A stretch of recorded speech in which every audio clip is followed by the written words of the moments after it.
Bonjour et bienvenue au podcast Entre couilles, le podcast sur la sexualité des gars, par des gars, pour tout le monde. Cette semaine, on parle de thirst trap et de sexualisation sur les réseaux sociaux. Cette semaine, en plus de parler de ça, notre projet coup de cœur, c'est définitivement l'acolyte sur le site d'Eros et compagnie. Ce jouet-là, c'est un jouet pour couple, ou du moins un jouet avec une partenaire. C'est vraiment le fun, c'est un cock ring pimpé. T'as une vibration ici ainsi qu'ici, donc à l'extérieur ainsi qu'à l'intérieur, pour pouvoir stimuler complètement ta partenaire, en plus de t'offrir les avantages de cock ring. Donc, tu vas être jonché de sang, tu vas être bandé comme jamais, mais tu vas aussi être capable de retenir ton orgasme plus longtemps. Donc, l'acolyte, avec comme 10 modes de vibration, ça n'a pas de bon sens, honnêtement. Tu vas... La sexualité, ça va être rendu facile pour toi maintenant avec ça. Honnêtement, je le recommande à tout le monde. Couille 15 sur le site d'Eros et compagnie pour l'acolyte. Sur ce, on va commencer l'épisode.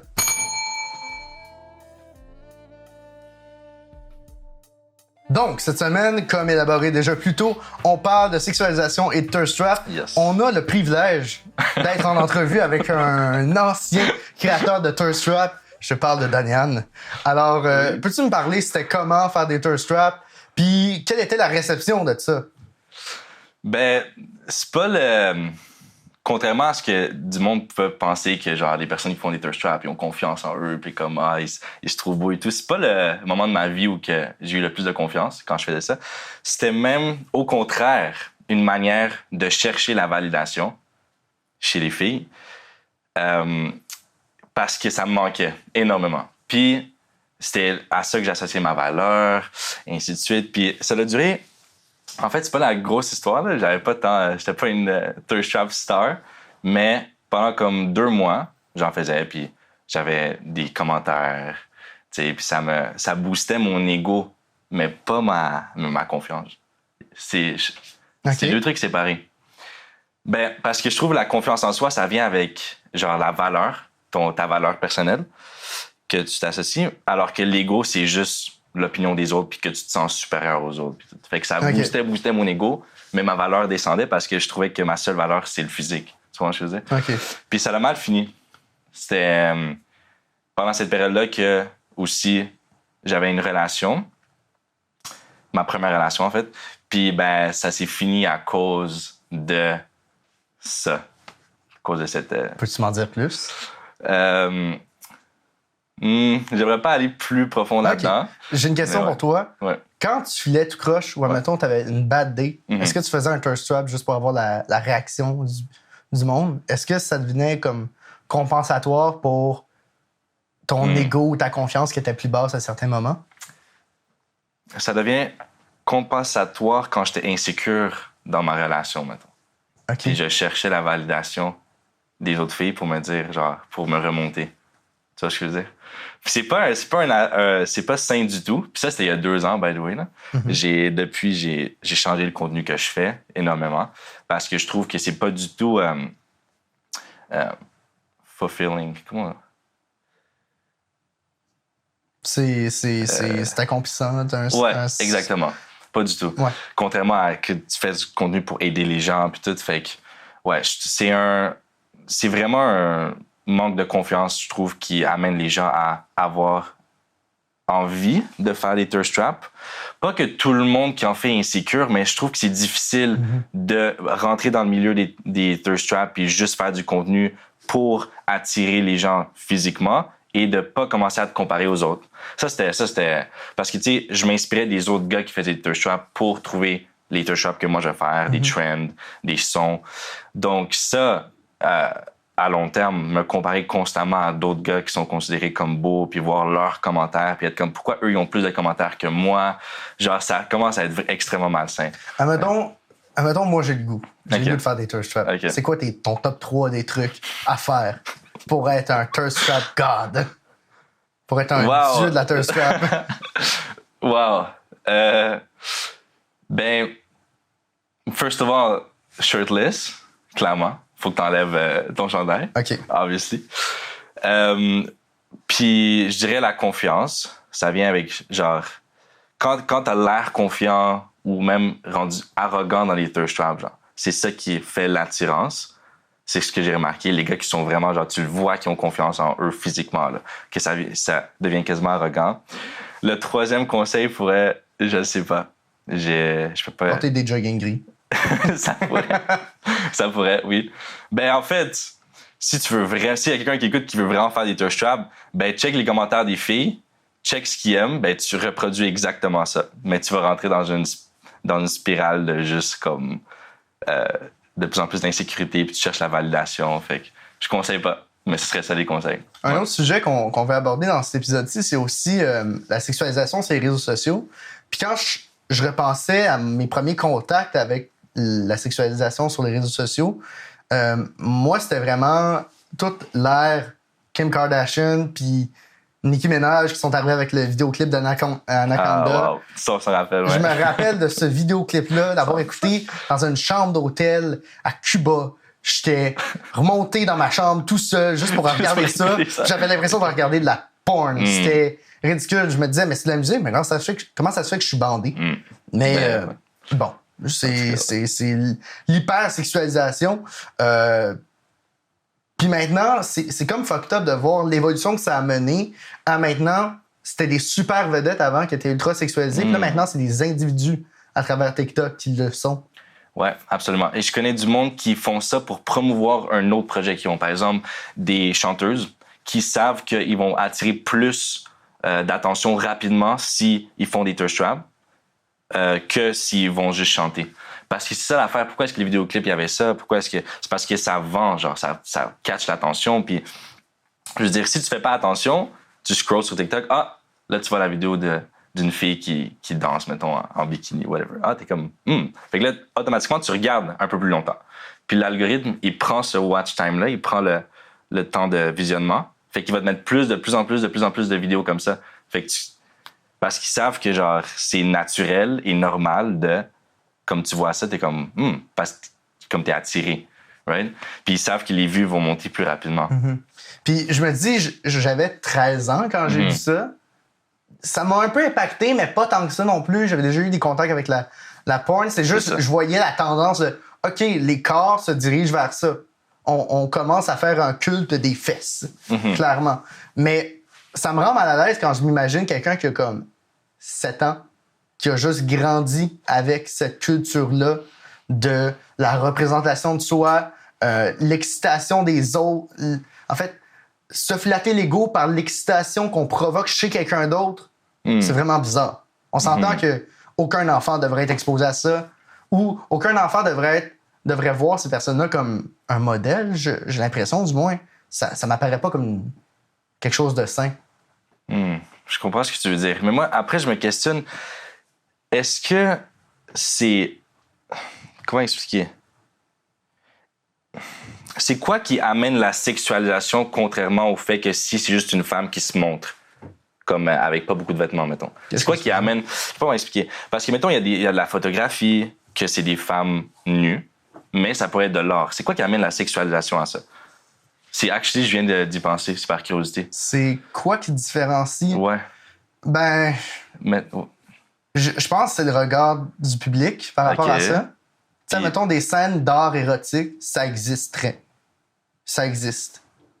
Mais quand on regarde un vidéoclip sexy, on considère pas ça comme de l'art érotique. Peut-être parce que, c'est peut-être aussi parce qu'on est sur le point de tomber dans une grosse phase de décadence, dans le but à la recherche du beau constamment, le plus beau possible, qui nous pousserait à faire, mettons, des scènes d'art érotique pour la beauté de ce que ça représente, la beauté visuelle de ce que c'est.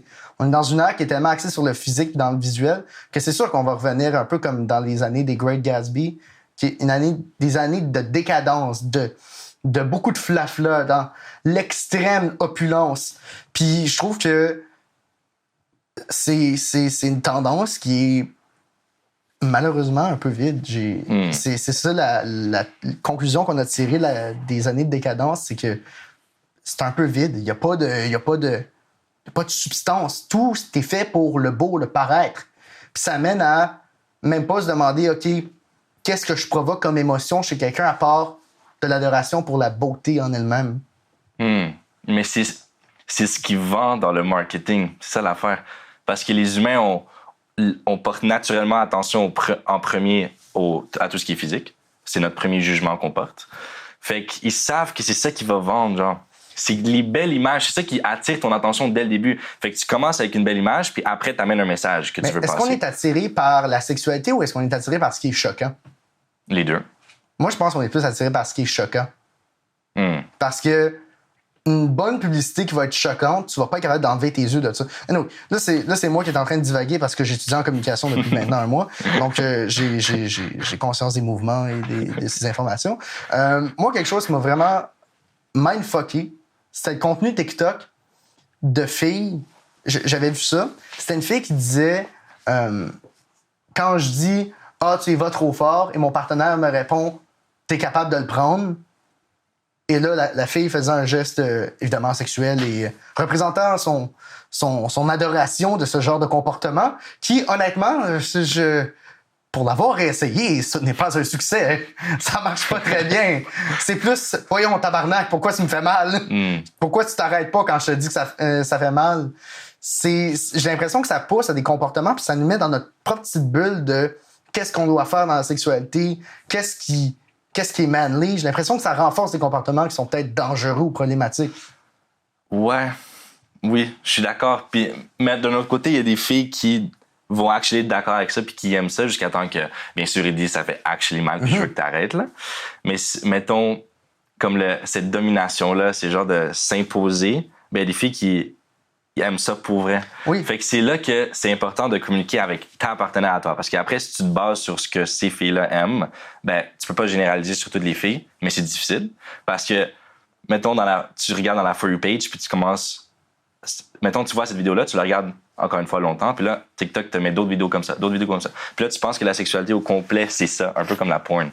Le gars dominant la fille. Mais si tu vas à un autre côté de TikTok, t'as aussi les filles qui aiment dominer le gars, mettons. Puis moi, ça, j'étais choqué quand j'ai appris ça. Parce que moi, tu sais, quand j'ai grandi avec la porn, puis là, je pensais que toutes les filles aimaient se faire dominer, tous les gars aiment dominer. Fait que là, c'est un peu TikTok aussi qui m'a permis de voir cet autre côté. Parce que dans ma vie, tous les jours, j'ai pas parlé avec des filles qui me disaient, mettons, qu'eux, ils aimaient ça dominer. Ben, en fait, c'est très possible qu'il y a plus de filles qu'on le croit qui aiment dominer. Tu sais, c'est des paraphilies, c'est des fantasmes. Puis la plus grande paraphilie en termes de statistiques, c'est de se faire dominer, puis même des fois se faire violer. Mais on vient à l'idée du fantasme qui n'est pas forcément nécessaire d'être réalisé, j'ai l'impression, surtout dans ce cas-là. Tu sais, t'aimes l'idée que quelqu'un soit peut-être vraiment intense, vraiment fort, mais ça veut peut-être pas dire que tu veux tout le temps ça. Je sais pas. Il y a une nuance entre j'aime être dominé puis j'ai pas envie qu'il me respecte dans mes limites. Ouais, je comprends. Puis un truc que je veux rajouter à ça, c'est que il y a des filles qui ont effectivement des fantasmes, ou même j'imagine des gars, qui ont des fantasmes de se faire violer, sauf que la différence entre le fantasme et la réalité, c'est que dans le fantasme, ils sont consentantes à ça. C'est qu'ils... Puis ils contrôlent leur fantasme. Exactement. Alors que dans la vraie vie... Parce qu'il y a beaucoup de gars qui utiliseraient ça comme un argument. Exactement. Et je trouve ça ridicule parce que la fille, quand c'est son fantasme, elle est en contrôle, elle choisit, elle donne son consentement dans son fantasme, là, mettons. Alors qu'en vrai, non. C'est pas ça n'a aucune logique comme argument.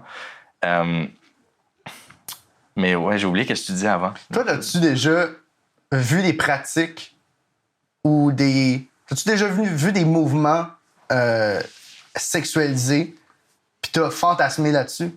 Qu'est-ce que tu veux dire par un mouvement sexualisé? Moi, quand j'ai découvert le concept de twerker, moi, je trouvais ça excitant. Ben, c'est sûr, ouais. Puis ça fait en sorte que j'ai l'impression que notre génération et la génération du twerk, I guess, tu sais, où est-ce qu'on se dit, il y a comme un culte des fesses qui est omniprésent, qui est peut-être un peu moins présent maintenant, mais qui l'était vraiment beaucoup il y a quelques années. Puis ça a impacté même nos critères de sélection chez certains gars. C'est quand même, moi, je trouve ça très étrange. Ouais. Mais ça, je me suis tout le temps posé la question, c'est-tu vraiment la culture ou c'est-tu naturellement, genre, on est attiré envers? Ah non, c'est 100% la culture. Mais c'est ça, mais comment est-ce que ça fonctionne alors? Pourquoi est-ce que, genre, mettons, pendant les années, je connais pas par cœur, là, mais il y avait des années que c'est plus les fesses, après c'est plus les seins, après c'est plus des formes plus comme large, des formes, puis après, c'est plus, comme tu disais, filiforme que tu avais expliqué. Fait que, comment ça fonctionne? Comment est-ce que la culture influence notre propre attirance sexuelle? Genre? Ben, j'ai l'impression que c'est vraiment un cycle. Dans le fond, on se base beaucoup sur... Bizarrement, j'ai l'impression que nos critères sont calqués sur les standards physiques des vedettes puis de ce qui nous est exposé. J'ai l'impression que si on est constamment exposé à des modèles minces ou des modèles avec des grosses fesses ou des gros seins, ça va peut-être nous pousser... Puis là, ce n'est que des spéculations. On est loin d'être on n'est pas des sociologues, on n'a pas les connaissances nécessaires pour établir une conclusion véridique. Mais j'ai l'impression que c'est vraiment une question de cycle. Au début des années 2000, c'était la mode des Q-racing qui s'appelait. C'est que tu mettais tes deux mains comme ça, puis les fesses devaient fitter là-dedans. Puis là, c'est l'opposé complet. C'est l'opposé complet. Mais là, tranquillement, on commence à revenir, j'ai l'impression, à la mode des années 2000, niveau forme et niveau genre de corps qu'on met de l'avant. Donc, c'est très curieux pour moi. Et je pense que, comme je le disais avant de me perdre, puis que mon propos fasse aucun sens, j'ai l'impression que ce à quoi on est exposé va beaucoup impacter ce sur quoi on fantasme.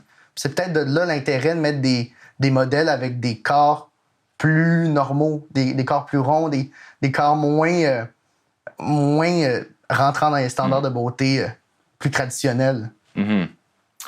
Oui, et mais tu as mentionné pour les célébrités. Puis après, on se pourrait se poser la question, pourquoi est-ce que on se base sur le modèle des célébrités, right? Si, mettons, tu vois qu'une célébrité, elle a beaucoup d'admiration des autres, naturellement, tu te dis, OK, s'il y a beaucoup de gens qui aiment cette personne ou qui parlent de cette personne, ça veut dire que c'est comme ça qu'on doit être nous aussi pour avoir cette admiration, parce que tout le monde a besoin, jusqu'à un certain niveau, c'est différent pour tout le monde, d'une certaine admiration ou de voir que les gens l'apprécient. Donc, c'est genre, je pense que c'est sous-consciemment que tu t'associes genre son corps à moi aussi, je dois être comme ça. Puis ça pourrait amener le changement justement de mode. Mais on en a parlé il y a quelques jours que Kim Kardashian, elle a enlevé ses implants. Ouais. Puis je trouve ça fou. Si tu penses-tu qu'elle essaye de justement commencer, elle, être le début de cette nouvelle mode, ou genre qu'il y a déjà un mouvement puis qu'elle suit? Je pense qu'il y a déjà un petit mouvement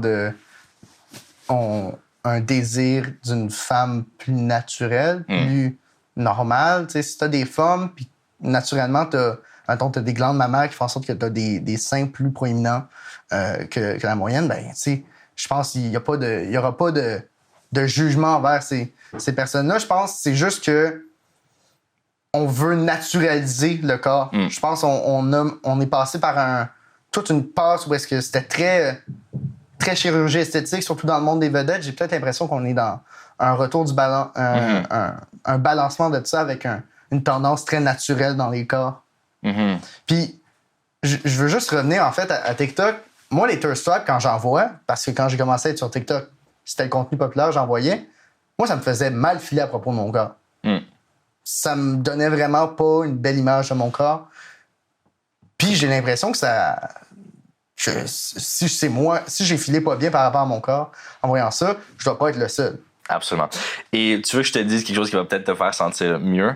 Quand moi aussi je faisais des thirst traps, c'est que c'est vraiment un angle spécifique avec un zoom spécifique que je mettais pour que mon corps ait l'air exactement comme je veux qu'il ait l'air. Souvent, mettons, je le mettais à un autre angle, puis tout d'un coup, j'ai pas, genre, on dirait comme mes épaules étaient moins larges ou j'ai moins d'abdos. Fait que genre, c'est vraiment des angles précis avec des zooms, puis même des fois, certains filters.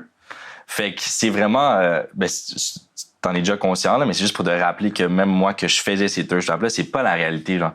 C'est quand je mets des photos sur Instagram, des vidéos, puis ça, je suis ouvert souvent là-dessus, c'est pas comme ça que tu vas me voir tous les jours, mettons. C'est vraiment genre, soit avant ça, je me suis entraîné, j'ai pas bu de l'eau, j'ai pas mangé dans les 4 dernières heures ou 6 dernières heures, ainsi de suite. C'est plein de petits critères-là, mais ça, c'est difficile d'être conscient de ça, mettons. Toi, tu vois des thirst traps, et puis ton cerveau est comment? C'est la réalité.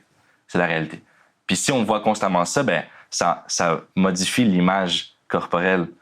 Mais je trouve que la seule solution à ça parce qu'eux sont pas wrong de poster ça. Là, ils font ce qu'ils veulent. Genre, ils peuvent. C'est à nous de garder cette conscience-là puis d'être comme, c'est pas la réalité.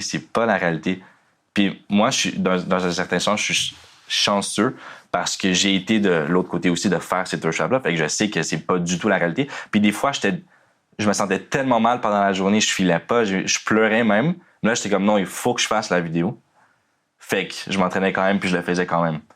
Puis c'est là que j'ai commencé à savoir Pourquoi tu sentais que tu devais le faire?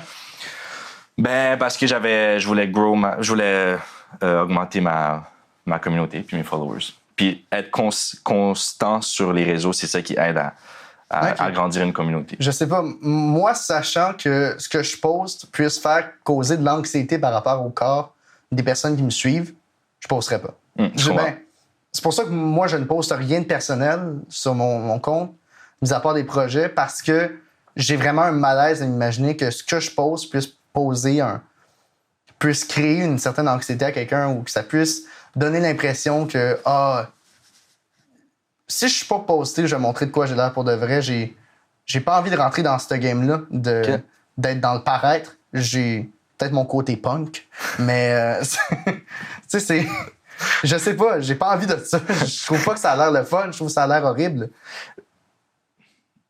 Mais je comprends ce que tu veux dire, puis c'est correct pour toi. Là. C'est même mieux de rester dans la réalité puis pas dans le paraître, mais c'est pas ta responsabilité de comment eux ils vont se sentir si tu postes une photo de toi. Tu vois ce que je veux dire? C'est jamais ta responsabilité. Si tu dis quelque chose qui va directement les attaquer envers eux ou un groupe de personnes, ça, c'est ta responsabilité parce que c'est de la violence.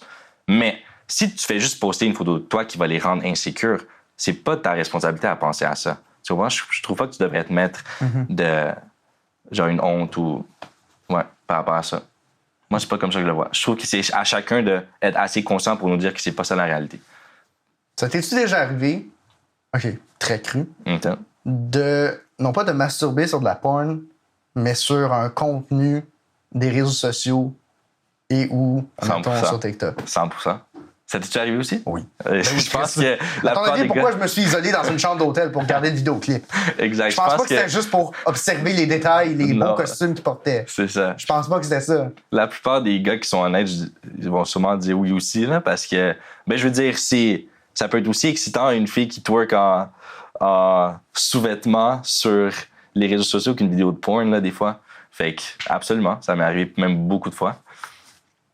Je sais pas, je trouve ça étrange que les réseaux sociaux, à mes yeux, c'est fait pour connecter, pour partager les choses.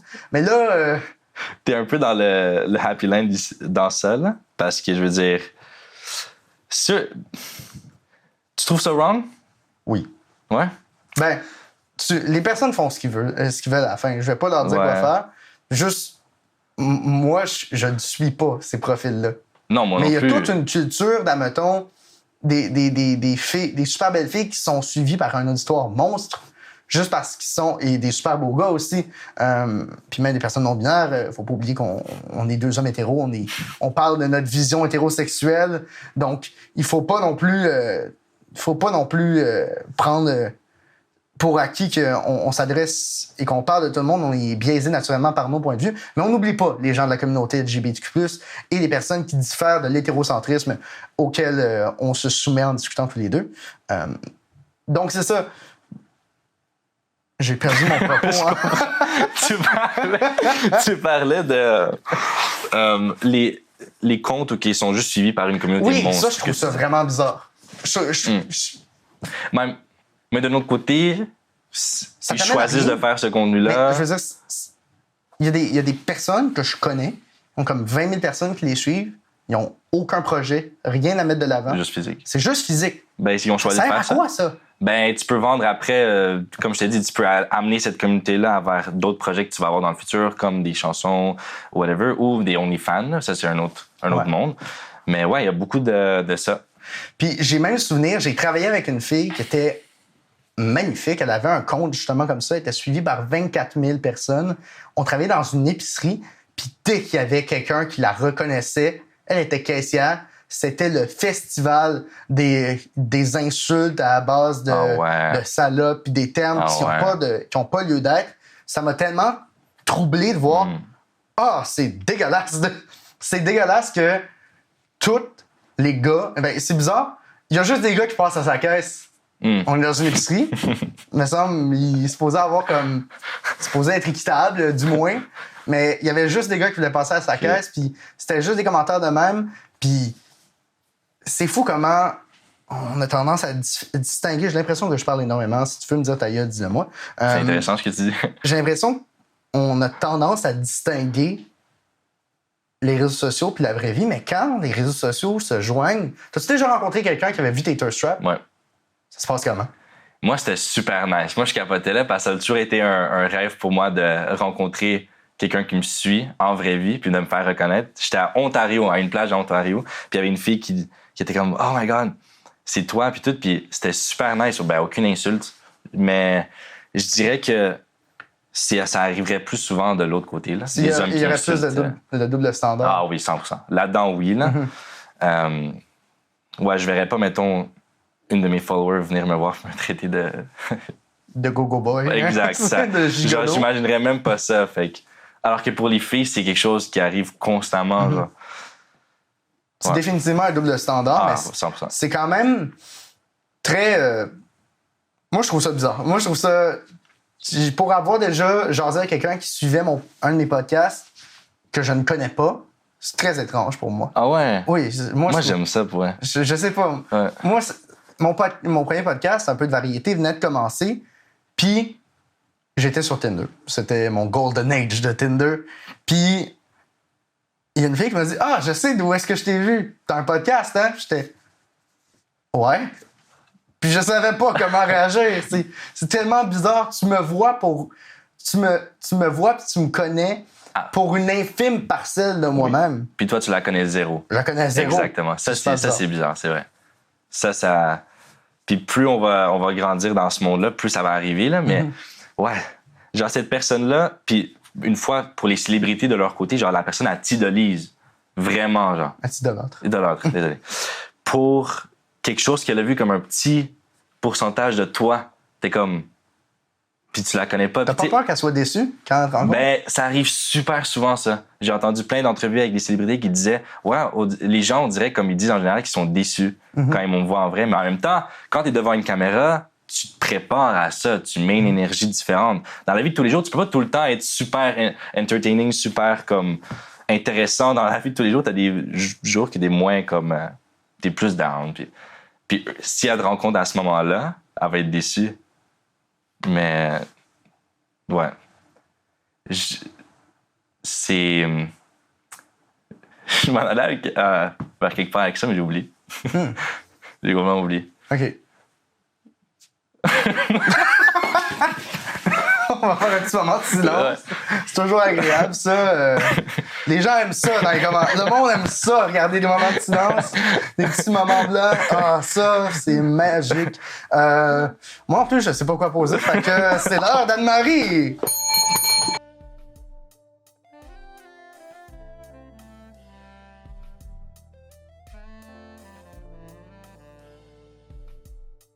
Alors, on est maintenant avec notre merveilleuse sexologue, j'ai nommé Anne-Marie. Comment vas-tu? Qu'as-tu pensé de cet épisode? Ça va bien. Je trouvais ça vraiment intéressant de voir comment vous le voyez. Puis je trouvais ça intéressant, toi, parce que tu as vu les deux côtés, qu'on ait ces deux côtés-là, de pas juste avoir le regard de nous qui regardent les trucs, mais que tu nous expliques un peu, toi, comment tu l'avais vécu aussi. Parce que c'est vrai qu'on a souvent l'impression que ces gens-là sont super confiants, qu'ils sont super bien avec eux-mêmes. Puis finalement, on se rend compte qu'il n'y a pas tant que ça. Non, ou même si ça a commencé au début, qu'il y avait confiance, ben à un moment donné, tu rentres dans la comparaison naturellement, tu penses à l'opinion de eux qui te regardent, fait que t'es comme vraiment, ouais, c'est pas sain. Mais juste pour les auditeurs qui n'ont pas encore suivi et que c'est la première fois qu'ils écoutent Entre Couilles, déjà, bienvenue, chers auditeurs. J'espère que vous avez aimé notre petite discussion. J'espère que vous avez été bandés à un certain moment donné. Eh bien, c'est l'heure d'être encore plus bandés parce que là, on a des notions théoriques. Parce que, Anne-Marie, tu es sexologue. Peux-tu développer un peu qu'est-ce que tu fais ici à discuter avec nous? Quel est ton apport dans le projet? Moi, je le sais, mais juste le réitérer.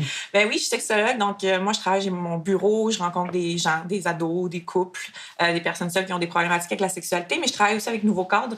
Donc, je suis la sexologue de Nouveau Cadre. Donc, je vais avec les animatrices dans les écoles, puis on fait les ateliers d'éducation à la sexualité au secondaire. Puis, on va commencer bientôt, probablement, au primaire aussi. Yeah. Ouh. Nouveau cadre, le monument de la culture monument, sexuelle au Québec. Oui. Donc, on avait une couple de questions pour toi parce que, comme tu peux le voir, on se pose plein de questions. On tire parfois des conclusions, des fois à tort, des fois à raison. Puis là, c'est l'heure de tirer des vraies conclusions. Fait que, Vas-y, je t'écoute. est-ce que c'est commun que des gens voient du contenu sur TikTok qui parle, mettons, d'une certaine technique, un peu comme je l'ai élaboré plus tôt, puis que ça impacte leur rapport à la sexualité? Dire que c'est commun, honnêtement, je ne pourrais pas dire. Je ne sais pas si c'est commun, mais c'est vrai que ça peut impacter la sexualité. Puis je peux le voir même dans mon bureau, où est-ce que les gens se comparent beaucoup, comme tu disais, tu sais, ou prennent des trends. Puis les algorithmes, c'est ça que ça fait. Tu l'expliquais tantôt, quand tu regardes une vidéo, ben TikTok va te proposer souvent le même contenu. Fait que ça peut donner l'impression que c'est ça la norme. Fait qu'il y a ça, puis ça va venir influencer, puis les gens s'en rendent pas nécessairement compte. Fait qu'ils vont essayer de reproduire, puis toi, tu l'as dit, c'était peut-être pas finalement à ne pas faire parce que l'autre n'a pas la même réaction que la fille sur TikTok. Non. Fait que, mais la comparaison que je peux faire, c'est un peu qu'est-ce qu'on parlait dans un autre podcast par rapport au porn. C'est un peu le même concept parce que c'est avec des gens plus vrais, mettons, qui font des TikTok, mais finalement, c'est le même concept que la porn. On vient sexualiser quelque chose, on rentre dans un trend, quelque chose qui n'est pas la réalité. Puis là, ce qui est plus problématique avec la porn, c'est que c'est vraiment accessible. Tu sais, sur TikTok, il y a du monde qui scroll là toute la journée. Là. Et une autre problématique, c'est que dans la porn, jusqu'à un certain... Tu sais, t'es quand même conscient que c'est fake. Ouais.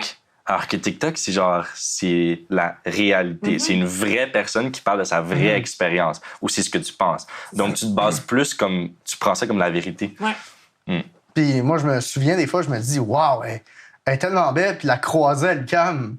Puis me dire, c'est pas si belle que ça. Ben, Finalement, il y avait une coupe de filtre. ouais, mais c'est quand même particulier de voir ça. 100%. Moi, je trouve que ça établit un rapport fucked up à notre sexualité. Puis je sais pas. Est-ce que je suis le seul à trouver que c'est bizarre? Ben, c'est dans le sens, qu'est-ce que tu veux dire bizarre? Ben, Dans je quel sais pas, sens, mettons? d'idolâtrer puis d'avoir une fenêtre sur la vie de quelqu'un ou qu'une personne puisse offrir une fenêtre sur ce qu'elle désire montrer puis puisse avoir des centaines de milliers de gens qui voient ça. Moi, je trouve que c'est quand même un peu étrange quand c'est ce genre de contenu-là parce qu'en soi, je suis sûr que ça a des impacts au même titre que la porn a des impacts sur nos comportements. Ben, je sais pas si c'est bizarre ou triste. Dans le sens où... C'est bizarrement triste. C'est bizarrement triste. Mais c'est dans le sens que c'est justement le problème. C'est pas nécessairement que ce contenu-là existe. C'est qu'on n'est pas capable, comme tu disais, de faire la différence que c'est pas la réalité. Parce que rendu là, à la limite, so what, tu sais? Ça ferait quoi, tu sais, que ça soit là? Ben, ça serait pas problématique si la personne qui le regarde avait un regard critique, pouvait dire, ben, c'est pas la réalité. Puis c'est se questionner aussi parce que les thirst traps, c'est un peu ça. C'est la plupart du temps, les gens font ça pour augmenter puis booster la confiance en soi parce que ça vient des deux côtés. Le thirst, la soif, c'est la soif de reconnaissance de ses followers. Puis l'autre côté, c'est la soif de voir ce contenu-là. Fait que les deux ont ont un besoin derrière. Fait que si, justement, tu le fais pour avoir cette reconnaissance-là puis booster, comme tu disais, l'estime de soi n'est pas basée là-dessus. Ça va être bon sur le moment. Après ça, ça se peut que tu te sentes aussi vite qu'au début, tu sais. Ah ouais. Fait que, mais si tu le fais parce que t'aimes ça, mais qu'à côté, ton estime de toi est basée sur d'autres choses, puis c'est pas juste basé là-dessus, ben rendu là, il n'y en a pas de problème, tu sais. Fait que c'est plus à ce niveau-là, moi, je trouve que ça vient de Mais j'ai le problématique. sentiment que ça doit être plus commun que c'est quelqu'un qui fait ça dans le but de bâtir un peu sa confiance en soi. Totalement. Parce que d'une façon super rationnelle, puis ensuite, je vais procéder à une explication de ce qu'est un thirst trap. D'une façon super rationnelle, si je suis super confiant avec qui je suis, puis de quoi j'ai l'air, puis mes projets, je vais pas sentir le besoin de me servir de mon corps pour Ben, ça dépend des gens, je ben, pense. du moins dans mon cas, je vais pas le sentir, je vais pas sentir ce besoin-là d'exposer mon corps à des inconnus. Oui, mais après ça, ça t'aide à grandir ton projet sur le côté. Tu vois ce que je veux dire? Et si t'es confiant avec ton corps, pourquoi ça te dérangerait de faire ça? Ouais.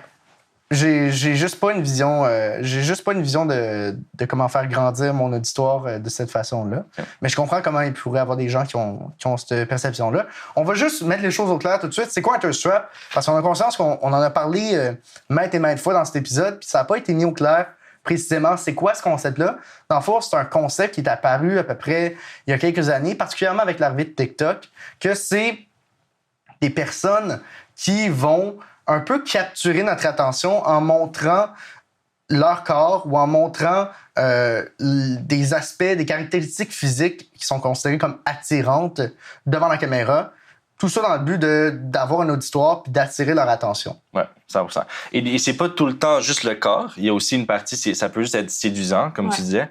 Puis peut-être juste des expressions faciales ou juste quelque chose qui peut attirer ton attention par la séduction, je dirais. Ouais, c'est comme ça que des fois, c'est très subtil. Là. Ça va être, mettons, ça peut être des photos, mais ça peut être quelqu'un qui se prend en photo avec son café du matin, mais avec la chemise qui dépasse, puis l'épaule, puis le regard séducteur. Basically, c'est sa routine du matin, mais en arrière, il y a comme ce côté de séduction-là, parce qu'on essaie d'attirer l'œil. Fait qu'est-ce que le thirst trap, ça vient de super longtemps, à partir du moment où on a pu se mettre en valeur puis se mettre en vedette dans les réseaux sociaux. Est-ce qu'à partir du moment où on a pu faire ça, les thirst traps ont en quelque sorte apparu? Bien, c'est pas très clair, là, mais ça sera à peu près depuis 2011, mettons, qu'il y a comme cette tendance-là qui se fait. Wow. Mais c'est vrai qu'avec l'apogée, mettons, de TikTok, puis là, on est de plus en plus ces réseaux sociaux, là, on le voit de plus en plus. Mais tu sais, vous parliez tantôt que c'est vendeur. Le sexe, c'est vendeur depuis toujours. Tu sais, il y a souvent des publicités où est-ce que ça leur pas, il y a rien à voir avec la sexualité, mais on met une fille sexy dedans. Parce que le sexe, ça vend. Puis, si je peux même seconder, on fait ça parce qu'on désire faire une liaison en termes de sens. Que, admettons, un yogourt, tu mets une belle fille, ça associe les deux images ensemble, puis ça crée un lien dans la tête du consommateur. Donc, c'est ça qui se passe, c'est qu'on met des personnes attirantes parce que ça captive l'œil puis ça permet de faire des liaisons. Fait que, mettons, tu vends un parfum, tu vas mettre quelqu'un d'extrêmement séduisant ou qui a l'air d'être un businessman ou une business girl, quelqu'un qui prend soin de ses choses puis qui a du succès. On va faire une association de ça. Puis aussi, ce que ça envoie comme message, c'est « Hey, toi qui utilises ce produit-là, tu es cette personne-là. » La représentation qu'on te présente, c'est pas un top modèle, c'est juste quelqu'un, c'est un client qui utilise le parfum. Mais évidemment, on glorifie ça puis on montre ça d'une façon à ce que ce soit quelqu'un de super beau, de rentrer dans les cadres de beauté traditionnels. Mais le but derrière ça, c'est juste de dire « Hey, regarde, en prenant ce produit-là, tu vas être comme ça. » 100%. Ça, c'est parce qu'il étudie en communication. Ouais. Exactement. Exactement.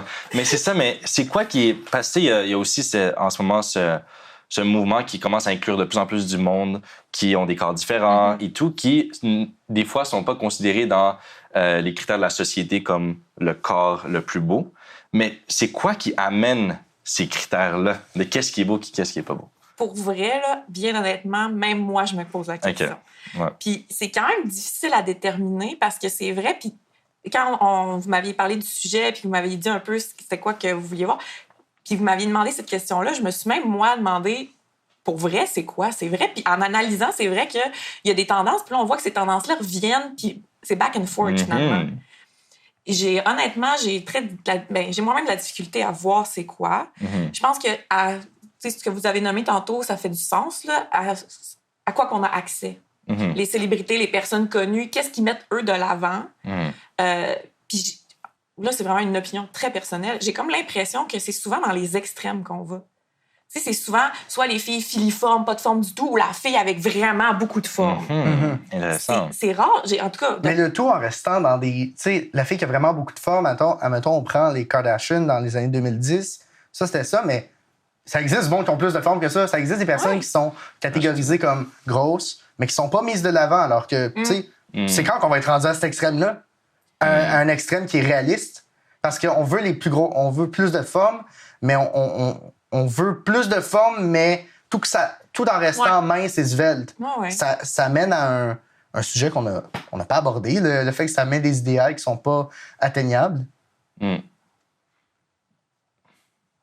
Moi, sur ça, j'ai pas grand-chose à dire, là, parce que même moi, je me questionne de où ça... Parce qu'après ça, ben, si tu check les trends pendant les années, c'est tout le temps soit forme, pas forme. Mais ça a rarement été des personnes qui ont plus de poids, par exemple.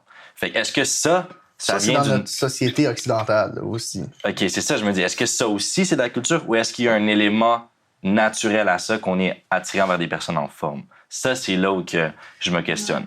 Ben, moi, ce que je trouve qui est problématique, c'est juste que, dans le fond, dans mon monde de pouliche avec des licornes, là, ce qui serait l'idéal, ce serait juste de l'acceptation de son propre corps. Comme d'être bien, d'apprendre à être bien avec ce que j'ai, au lieu de prôner, mettons, cette forme-là ou ce type de corps-là, c'est ça l'idéal. C'est juste d'apprendre à c'est quoi mes atouts, c'est quoi que j'ai, comment accepter ce corps-là, tu sais.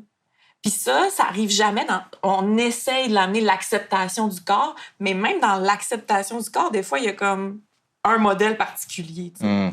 Mais ça, c'est compliqué comme sujet. On pourrait avoir un épisode au complet là-dessus. J'ai l'impression que l'acceptation du corps, ça va venir à travers, encore une fois, c'est ce à quoi on est exposé. Ben, je pense que oui. Comme, je pense pas que c'est pour rien qu'Occupation Double dans les dernières années, on a essayé d'utiliser des tokens avec des tokens, des personnalités ou des personnes qui ont des corps moins typiques d'Occupation Double parce qu'on voulait exposer aussi, hey, tu vois, Julie est super belle. Elle est vraiment super belle. Mais elle n'est pas filiforme comme d'autres personnalités. L'affaire qui est plate, c'est qu'on veut pousser à l'exposer. Puis, mettons, on prend l'exemple d'Occupation Double. Les personnes qui ont un surplus de poids ou qui sont plus en embonpoint, ils vont se faire mettre dehors rapidement. Ouais, c'est ça qui est dommage, c'est qu'on veut mettre de l'avant la diversité du corps. Puis, moi, je suis de ce bord-là, je veux que ce soit ça, mais j'ai pas l'impression qu'on a encore trouvé de jeu ou de façon de mettre de l'avant ça de façon saine. Mais c'est compliqué, puis tu sais, là, on parle d'occupation double, puis on pourrait en parler bien longtemps, mais c'est sûr que tu prends une personne qui va pas cadrer dans le moule, puis tu la mets dans un moule. Probablement que ça se peut que la personne qui est dans le moule, ben, elle va avoir tendance à être attirée par des personnes. Tu sais, il y a aussi l'attirance puis tout ça. Fait que je trouve qu'on essaye, mais en même temps, c'est bancal un peu. Là. Fait que oui, tu sais, puis c'est tout ce qu'on voit sur les réseaux, c'est très cadré tout le temps. Puis là, encore là, on joue avec les algorithmes. Tu sais, c'est difficile de vouloir changer cette tendance-là quand c'est même pas nous autres qui avons le contrôle dessus, finalement, tu sais, tant que ça. Puis personne n'a vraiment de contrôle là-dessus. Mais non, c'est ça. Fait que c'est un peu difficile de comme vouloir changer ça. Tu sais, ça serait vraiment un très gros combat à faire. Fait que je pense que l'angle à prendre pour pouvoir réussir à changer ça, c'est peut-être juste de s'éduquer puis de prendre conscience, comme tu disais, que c'est pas la réalité puis d'être capable de faire ce travail-là pour nous-mêmes. Comment les thirst traps puis le contenu comme ça qui a pour but de capturer un peu l'attention en montrant l'image la plus esthétique, la plus belle. Quel impact que ça a sur les gens, sur leur vision de leur corps? Ben, un peu comme toi, tu disais tantôt, tu regardais ça et tu n'étais pas bien, ça te faisait sentir mal par rapport à ton corps. Parce que, comme on disait, c'est comme Daniel disait, on a l'impression que c'est des gens de la vie de tous les jours, fait qu'ils reflètent ce qu'on voit en général. Fait que là, t'as l'impression que toi, tu ne fites pas là-dedans. Tandis que la personne, elle a pris du temps à placer la caméra dans le bon angle. Elle n'a pas mangé pendant 6 heures. Excuse-moi, c'est pas la réalité. Non, c'est ça. Fait que, tu sais, il y a tout ça. Fait que là, t'as l'impression de pas fitter. Mais il y a un truc que je veux dire là-dessus, par exemple. Là, après ça, moi, je pense tout de suite à, OK, mais mettons, t'es à la plage. Ouais. Ça, c'est la réalité, mettons. Ouais. Puis tu vois un autre gars qui a un corps que tu trouves qui est beau et que tu t'aimerais avoir ce corps-là, mais en ce moment, tu l'as pas. Là, c'est une question... Je veux dire, oui, le problème avec les réseaux, c'est qu'ils changent un peu, genre à cause des filtres puis à cause des angles, ils changent la réalité. Mais ce problème-là, il est là dans la réalité aussi. Ouais. Et c'est là que, genre, je me questionne, mais est-ce que c'est... Comment expliquer? Pourquoi est-ce que naturellement, on verrait un gars puis on trouve que son corps est beau et qu'on veut avoir ce corps-là? Est-ce que ça, c'est la culture ou est-ce qu'il y a une partie que, je veux dire... c'est aussi naturellement une personne plus en forme, ben c'est plus attirant. Moi, je pense que c'est 100% la culture. Parce qu'il y a des cultures, il y a des cultures qui trouvent que le standard de beauté le plus beau, c'est des femmes rondes. Parce que ça représente quelque chose. Okay. Ça représente, à ce moment-là, c'est des pays assez pauvres, souvent, fait que l'abondance, ce que tu représentes. Puis c'est ancré chez eux comme des hanches plus larges. C'est attirant pour eux. Mais pour nous, c'est peut-être pas les mêmes critères. Donc, mais ce que je voudrais aussi rajouter, c'est moi, le phénomène de... J'avais comme 8 ans, je voulais pas aller dans les sorties glissade d'eau ou à la plage au primaire parce que j'avais un petit ventre puis je me disais, faut que j'ai des abdos. Mais j'ai 8 ans. Je suis pas supposé avoir des abdos. J'ai encore ma bédaine d'enfant. Je fais 4 pieds 8. Comme je suis pas encore... mon corps n'est pas encore développé totalement, mais déjà, à ce moment-là, on m'avait martelé des images de beauté puis de ce à quoi ça a l'air un beau gars. Fait que j'ai l'impression que c'est peut-être naturel aussi, juste de quand t'es jeune, tu te compares beaucoup parce que tu veux savoir c'est quoi qui est normal. Mais je sais pas, j'ai le feeling que dans tous les cas, se comparer à ce point-là, c'est pas quelque chose qui est super sain. Non, tu sais, t'as raison dans ce que tu dis. Il y a des gens qui, parce qu'ils ont l'impression de pas fitter, vont éviter certaines activités ou interactions sociales parce que c'est trop confrontant puis ils sont pas bien avec eux-mêmes, tu sais. Puis ça, c'est parce qu'on se compare à ce qui est supposé d'être régulier. Puis t'as raison aussi, dans certaines cultures, les standards sont vraiment ça, c'est intéressant. différents. Ouais. Mais le pire, c'est que j'étais pas dans le bon point. J'étais juste normal. Mais dans ma tête, j'avais un problème avec mon corps puis je me trouvais gros. Puis encore à ce jour, je fais un petit peu un combat des fois à me regarder dans le miroir puis être comme OK. Puis je suis en forme, mais je me dis, tant que j'ai pas les abdos découpés saillants, au fond de moi, je me dis, je suis pas en forme, je filtrerai pas. C'est profond. Ouais, je comprends ce que tu veux dire. Après ça, je veux savoir vraiment ce que t'en penses toi aussi, là. Mais, et où la barre de genre, si t'as des standards de même sur toi-même, pourquoi pas, au lieu de mettre autant d'efforts pour essayer d'accepter la manière que t'as l'air en ce moment, pourquoi pas mettre plus de l'effort pour t'entraîner, pour avoir l'autre corps, genre. Puis là, tu vas avoir autant confiance que si tu t'acceptes là. Est-ce que je vais vraiment avoir confiance ou je vais juste avoir le goût de plus? Man, ça, c'est pour toi, mais moi, je sais, par exemple, que si je me set un but, quand je work pour atteindre ce but-là, j'ai confiance dans mon corps quand je l'ai atteint. Tu vois ce que je veux dire? Je pense pas que c'est la même chose, par contre. Pourquoi? Qu'est-ce que tu veux dire? Ça revient un peu à ce que tu disais. Ouais, vas-y donc avant. Ben, quand je vais avoir un beau corps, je vais me dire, c'est beau. Comme, c'est pas parce que je trouve ça beau que c'est un objectif pour lequel j'ai envie de travailler. Tu sais? Ouais, mais pourquoi? OK, je comprends. Mais c'est ça là-bas, la ligne que je parlais. Pourquoi est-ce que tu n'aurais pas envie nécessairement? Parce qu'en t'entraînant, ta santé va mieux. Tu es plus en forme comme même mentale. Fait que la barre est vraiment genre, pourquoi est-ce qu'il y a du monde qui se force autant à s'accepter comme ils sont exactement là, alors que tu peux t'accepter pendant aussi que tu t'entraînes vers le corps que tu veux avoir? Tu peux t'entraîner puis quand même avoir il y a beaucoup de choses qui font en sorte que ton corps va être d'une certaine forme, que ton corps n'est pas super malléable non plus. Il y a certaines personnes qui ont une structure osseuse particulière. La plupart des personnes qui sont grosses sont pas grosses parce qu'ils mangent beaucoup, c'est à cause de la génétique.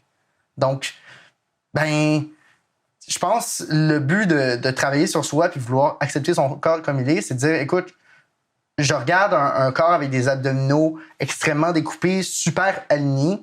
Moi, quand j'ai vu mes abdos, ils sont pas alignés, ils sont pas pareils, je peux pas me fixer un objectif. Fait qu'autant juste aimer la personne que je suis au plus profond de moi, puis le corps va venir avec. Si je suis bien dans ma tête, je vais voir mon corps mieux, puis ça va me donner le goût en plus de m'entraîner, puis Ça, c'est un bon point. Ouais. puis de travailler, puis de me développer. Ouais. Moi, j'ai commencé à m'entraîner à partir du moment où j'ai commencé à prendre soin de moi. Exactement. J'ai commencé à m'entraîner fin secondaire parce que je me disais, OK, là, je commence à prendre soin de ma peau, je prends des médicaments contre l'acné, etc. Puis là, ça développe cette mouvance-là de, OK, je prends soin de moi, puis là, j'ai le goût de continuer, de faire du sport. T'as raison aussi, là. T'sais, ça se peut que j'ai juste envie d'atteindre ça parce que je trouve ça beau. Faut juste toujours penser à pourquoi j'ai besoin de faire ça. Un peu comme tu disais tantôt, tu sais, que j'avais vraiment l'air d'avoir confiance en moi, puis ça boostait juste mon ego. Fait qu'au final, tu te sentais pas mieux. Fait que puis là, comme je disais tantôt, il y en a peut-être qu'ils vont c'est pas pour leur ego, ils ont une bonne estime d'eux-mêmes, ils font ça parce que ça leur fait du bien, puis ça leur flatte, puis tant mieux, mais à côté, ils vont être très chill avec ça. Fait que, tu sais, c'est toute une question de chaque personne, c'est de se questionner pourquoi j'ai autant besoin de faire ça. Parce que c'est vrai qu'il y en a qui vont tomber dans le « je vais le faire, je vais le faire, je vais le faire, je vais le faire », puis je serai jamais satisfaite. C'est là que ça devient problématique. Ben, merci beaucoup, Anne-Marie. Merci beaucoup, Daniel. C'est la fin de cet épisode d'Entrecouilles. N'oubliez pas d'acheter vos jouets, de vous masturber de façon économe avec le code COUILLE15 sur Eros et compagnie. Sur ce, à la semaine prochaine.